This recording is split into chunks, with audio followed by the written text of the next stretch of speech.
내 나이 8살 때의 일이다. 그 당시 우리 집은 아무락이 그지 없었다. 대대로 경영하던 포목상을 접고 조상님들 낯이 없다며 시리에 빠져 술로 나를 보내던 할아버지는 어느 날 주무시듯 돌연히 가버리셨고 얼마 지나지 않아 할머니도 뒤를 따르듯 조용히 떠나셨다. 늘 나를 업어주고 안아주기만 하던 다정한 할머니의 죽음에 울고 또 울었다. 돌아가시기 전날 언제나처럼 나를 불러 무릎에 앉히고는 내가 이 집 장손이니 정신 차리고 어머니랑 아버지를 잘 도와드리라고 머리를 쓰다듬어 주시며 말씀하던 그 말이 유언이 되어버렸다. 아버지는 슬퍼하고만 있을 수도 없었다. 장사를 그만두었으니 나와 2살 위의 누나 그리고 또 동생을 가진 어머니를 어떻게 먹여 살릴지 막막했다. 더구나 집을 팔아 포목상을 정리할 때 들었던 빚을 갚고 나면 곧 5식구가 될 가족이 갈 곳을 찾아야 했다. 그런 아버지에게 돌아가신 할아버지의 오랜 친구분이 찾아오셨다. 여기서 멀리 떨어진 곳이긴 하지만 값도 아주 싸고 좋은 집이 하나 있다는 것이다. 썩은 동아줄이라도 부여잡고 싶었던 아버지는 두말 없이 그분을 따라 나섰다. 현재의 서울 모처에 있는 그곳은 그 당시와 벌판이나 다름없었다. 그러나 집은 꽤나 크고 깨끗했고 가격이 헐값이나 거저없는 가격이었다. 아버지는 놓칠세라 재빨리 이 집을 샀다. 며칠 뒤 할아버지 친구분은 이사 준비를 시작한 우리 집에서 술을 마시며 귀뜸을 해주셨다. 사실 그 집은 도깨비터에 지어진 도깨비집이라는 것이다. 도깨비집은 집주인이 잘하면 주인을 부자로 만들어주지만 주인이 제 분수를 모르고 헛되이 살면 주인의 가세를 기울게 해서 주인을 내친다고 한다. 허나 아무리 선량하고 좋은 주인이라도 그 주인은 10년만 그 집에 머물 수 있고 10년이 지나면 새 주인이 들어오게끔 주인을 내쫓는다고 하셨다. 전 주인이 도깨비터라는 말을 듣고 그 땅을 사서 거기에 집을 지었는데 돈을 좀 만지게 되자 도박판을 전전하고 기생을 데려와 첩질을 하자 4년이 채 안 되어 집이 망하고 종손이 급사하여 그 집을 팔고 떠났다고 한다. 주변 사람들은 전 주인이 쫓겨난 것이라고 한다는 것이다. 아버지는 그 말을 듣고 술김에 그저 웃기만 하셨단다. 노인의 부질없는 이야기로 흘려버리기엔 한편으로는 새 집에서 그것을 시험해보고 싶으셨다고 했다. 새 집에 오고 나서 어머니는 이상한 꿈을 꾸었다고 했다. 꿈속에서 이상하게 얼굴을 알아볼 수 없는 키가 엄청나게 크고 덩치도 큰 사람이 다짜고짜 문을 열고 들어왔단다. 그러더니 어머니한테 말하길 이제 너희 집안의 장사는 운이 다했으니 먹는 장사를 해라. 사람이 헐벗어도 서럽지만 굶는 게 더 서럽지 않겠니라고 하더니 갑자기 여닫는 사람도 없는데 온 집안의 문짝들이 쾅하고 일제히 닫히더라는 것이다. 그 소리에 깬 어머니가 아버지에게 꿈 이야기를 했더니 아버지가 말씀하시길 그러잖아도 밥장사 하자고 하려고 했더니만 잘 되려나 보다. 아직 밥장사를 제대로 시작할 여력이 안 되어 어머니가 새벽마다 두부를 만들어 아버지가 내다 팔았는데 이상하게도 두부가 잘 만들어졌고 잘 팔렸다. 옛날에는 일일이 불을 떼어 요즘처럼 화력이 일정치 않아 자칫 끓이다 거품이라도 잘못 생기면 두부가 잘 만들어지지 않고 쉬어버리는 일이 잦았다. 그런데 새 집에 와서는 콩을 불려 두부를 만들면 백발백중이었다. 실수하거나 상하는 일이 없이 두부가 어찌나 잘 만들어지는지 아버지는 늘 남들보다 가장 이른 시간에 장에 나가셨고 누구보다 빨리 두부를 몽땅 팔고 들어오셨다. 인근의 두부가 너무나 맛있다고 소문이 나서 우리 집에 두부 만드는 법 좀 알려달라고 아주머니들이 찾아오기도 했다. 남다른 요령도 없다며 손사래를 치는 어머니의 환한 얼굴이 가장 많이 기억나는 나에 비해 훗날 시집도 못 가고 20살에 손말명이 된 누나는 부뚜막 위에 치마 속 고쟁이를 다 내어놓고 걸터앉아 눈만 마주치면 희죽거리며 웃는 얼굴이 붉은 아주머니가 제일 많이 기억이 난다고 했다. 아주머니인지 할머니인지 애매한 얼굴에 부엌을 휘돌아다니며 아무것도 들지 않은 빈 솥뚜껑이며 그릇들을 수시로 만지작거리고 밥을 하거나 물을 끓이면 뜨겁지도 않은지 그 솥뚜껑 위에 앉아서 웃기만 했단다. 나는 나중에야 그 아주머니가 조왕신이었겠구나라고 생각했다. 시간이 흘러 어머니의 뱃속에서 무럭무럭 자라던 동생이 태어났다. 동생이 태어난 후 아버지는 두부 장사는 접고 본격적으로 밥 장사를 시작하셨다. 바깥에 건물을 트고 부뚜막을 하나 더 만든 뒤 그 앞으로 담장을 치고 밥상을 여러 개 놓았다. 밀려드는 손님을 더 이상 어머니 혼자 힘으로는 감당을 할 수 없어 이를 도와주는 아주머니들을 셋이나 썼는데도 그들은 해만 떨어지면 녹초가 되곤 했다. 늘 바쁜 어머니를 대신해 누나는 학교에서 돌아오면 아기 동생을 업었다. 그러고 집안일을 돕기도 했지만 누나는 가끔씩 동생을 업고 동네 밖을 돌다가 해가 떨어질 무렵 집에 돌아왔다. 어머니는 너무 멀리 나가지 말라고 누나를 타일렀지만 누나는 막무가내였다. 하루는 아기 업은 누나를 학교에서 돌아오는 길에 만났다. 누나는 집에 가기 무섭지 않니? 하고 조용히 물어보았다.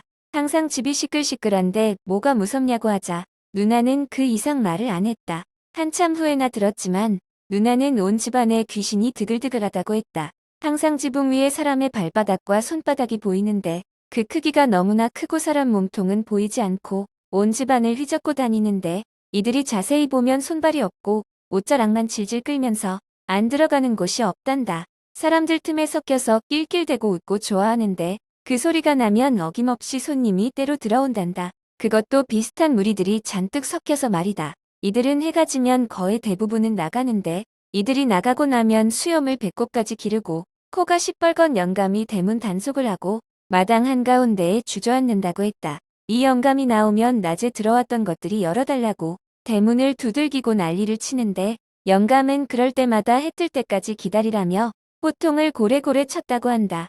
호통을 칠 적마다 집이 울리고 문 밖의 것들이 비명을 지르는데 다른 사람들은 아무도 모르고 바람이 심하게 분다며 그냥 잠자리에 든다는 것이다. 나는 누나가 헛소리를 한다고 생각했었다. 누나는 원체 나보다 몸이 약해 밥을 먹다 체하기도 잘했고 열이 나서 드러눕기도 잘했다. 지금 생각하면 누나가 남들보다 그렇게 일찍 가려고 그랬던 건지 아니면 원래 그렇게 가르 운명이기에 도깨비 집의 요사스런 것들을 전부 볼 수 있었는지 그 집을 일찌감치 떠났으면 누나가 시집도 가고 잘 살지 않았을까 하는 생각도 든다. 시간이 흘러 나는 까까머리 고등학생이 되었다. 우리 집은 그 옛날 이사갈 곳을 찾지 못해 발을 동동 굴렀었다는 말을 누구든 거짓말이라 할 만큼 부유해졌다. 어릴 적부터 잘 먹고 잘 자란 동생은 그 나이대에 나보다 힘도 세고 키도 크고 덩치도 컸으며 또래 아이들에 비해 가진 물건이 많아 늘 골목대장 노릇을 도맡아 했다. 그런 동생이 가끔 또래 아이들과 싸움을 하거나 때렸다고 다른 아이들 어머니가 집에 찾아오는 것과 그리고 하나뿐인 딸의 몸이 약한 것이 어머니의 걱정거리였다. 아버지는 내게 좋은 대학에 가도록 공부를 열심히 하라는 잔소리를 많이 하셨다. 고등학교를 가지 못했거나 고등학교를 졸업하면 일을 해야 하는 친구들이 더 많다는 걸 알면서도 아버지의 공부하라는 잔소리가 싫었다. 그런데 내 나이 17이 되던 섣달금은 어머니는 10여 년 만에 괴이한 꿈을 다시 꾸셨다. 이 집에 이사 온 해에 꿈에 나온 그 괴물 같은 사람이 안채로 성큼성큼 들어와 만며느리야 이제 보따리를 싸거라. 1년이 남았어도 1년 안에 가야 한다. 멀리 가되 남산을 꼭 넘어가야만 한다. 그래야 거지들이 따라오질 못해. 라고 했다고 한다. 처음엔 온 집안 문을 전부 닫아 제끼더니 이젠 문을 다 열어 제껴놔서 깨셨단다. 어머니는 모골이 송연해지셨다. 이제 이 좋은 운이 다한 것이로구나. 이렇게 잔뜩 받았으니 말을 듣지 않으면 사정없이 빼앗기리라. 그런 불안감에 어머니는 아버지에게 집을 옮기자고 하셨다. 아버지는 달랐다. 1년이 남았지 않냐. 1년 안에 더 벌고 나가자는 것이다. 사실 아버지는 다시 포목점을 열고 싶어 했다. 할아버지가 돌아가시기 전 내 대에서 끝을 낸 게 송구스러워 저승갈 낯이 없다며 우셨던 게 가슴에 박히셨던 걸까? 밥 장사를 그만두지 않아도 작게나마 포목점을 하고 싶다고 하셨다. 두 분은 이 문제로 싸우셨다. 하던 장사나 더 열심히 하자는 어머니와 이제 하던 장사는 손이 덜 가니 포목점을 같이 하면 더 잘 되지 않겠냐는 아버지. 나는 책상 앞에 돌부처처럼 앉아 책만 보았다. 그런 다툼이 이어지며 1년이 가고 나는 18이 되었다. 이 집에 온 지 정말 꼭 10년이 넘은 것이다. 아버지는 결국 고집대로 포목점을 냈다. 작게 낸다더니 생각보다 가게는 컸다. 장에서 제일 컸다는 옛날 그 가게를 재현하고 싶으셨을까? 어머니는 포목점에 발길도 하지 않고 원래 하던 장사에 몰두하셨다. 또 꿈을 꾸셨단다. 안채에 들어오지도 않고 귓가에 조곤조곤 속삭이더란다. 때를 놓쳤으니 알아서 해라. 이 집 떡 볼 생각 말아라. 장독의 장이며 곱간의 쌀들이 뱃속에 들어가기도 전에 전부 똥으로 변할 거다라고 말하는 게 어찌나 소름 끼치는지 일어나서는 식은 땀이 줄줄 흘렀다고 하셨다. 장사는 여전히 잘 됐다. 그런데 누나는 그때부터 자꾸 아프면서 더 무서워했다. 전에는 해가 지면 수염 긴 영감이 낮에 들어오던 것들을 못 들어오게 막아줬는데 그 영감이 어디로 갔는지 이젠 대문을 잠그지도 막지도 않는단다. 그것들이 동이 틀 무렵까지 어찌나 온 집안에서 시끄럽게 난리를 치는지 잠을 잘 수가 없단다. 그리고 그것들이 들어올 때 웬 거뭇거뭇한 것들이 섞여 들어와서는 석가래를 물어뜯고 갉아먹는데 그런 다음 날에는 꼭 누가 다치거나 와야 할 물건이 못 오거나 재수가 없다는 것이다. 어머니는 포목점이 장사도 잘 안 되는데 기껏 밥장사로 벌어놓은 돈이 그리로 자꾸 샌다며 짜증을 내셨다. 아버지와 어머니의 싸움이 일상적으로 변한 지 반년. 가을로 들어서던 초입에 누나는 감기에 걸려 눕더니 일어나질 못했다. 급성 폐렴이라고 했다. 죽기 전까지 의식을 못 차린 누나는 유언조차 남기지 못했다. 어머니는 꿈자리가 사납더니 이렇게 하나뿐인 딸을 데려갔다고 외할머니를 붙잡고 내내 우셨다. 꿈에서 푸른 저고리에 머리를 다 풀어헤친 여자 둘이 방에 누운 누나의 발목을 한쪽씩 잡고 질질 끌고 대문 밖으로 나가면서 깔깔 웃었단다. 누나의 초상을 치르며 어머니는 딸 잡아먹고도 정신 못 차렸냐며 이사를 가자고 다시 아버지에게 말하셨다. 아버지는 누나의 초상과 집 이야기를 연관짓지 않으려 하셨다. 그러나 아버지는 더 이상 고집을 부릴 수 없게 되었다. 포목점을 도와주던 직원이 돈과 돈 될 만한 물건을 모조리 가지고 도망가 버린 것이다. 그제서야 두 분의 싸움은 끝이 났다. 집도 옮기기로 했다. 그 무렵 막내가 늦은 홍역을 알았다. 막내마저 잃을 수는 없다는 일념이 두 분의 마음을 이어준 것이다. 동생을 외할머니에게 맡기고 두 분은 장사를 정리하고 집을 구하기 위해 바쁘게 움직이셨다. 연말연시에 갈 곳이 없었던 우리는 옛날 이 집을 구하기 전처럼 여기저기 백방으로 뛰어서 다른 집을 구했다. 몇 달이 흘러 내 나이 19 봄에야 우린 그 집을 나왔다. 어머니의 장사는 이상하게 도깨비집에서 살 때만큼 되지 않았다. 그냥저냥 먹고 사는 정도였지만 두 분이 이미 너무나 큰 성공을 해보셔서인지 서운해하셨다. 아버지는 돌아가시기 전까지 은근히 도깨비집을 그리워하셨다. 그 집에서 보낸 10년이 가장 금전적으로 승승장구하던 시기였기 때문이리라.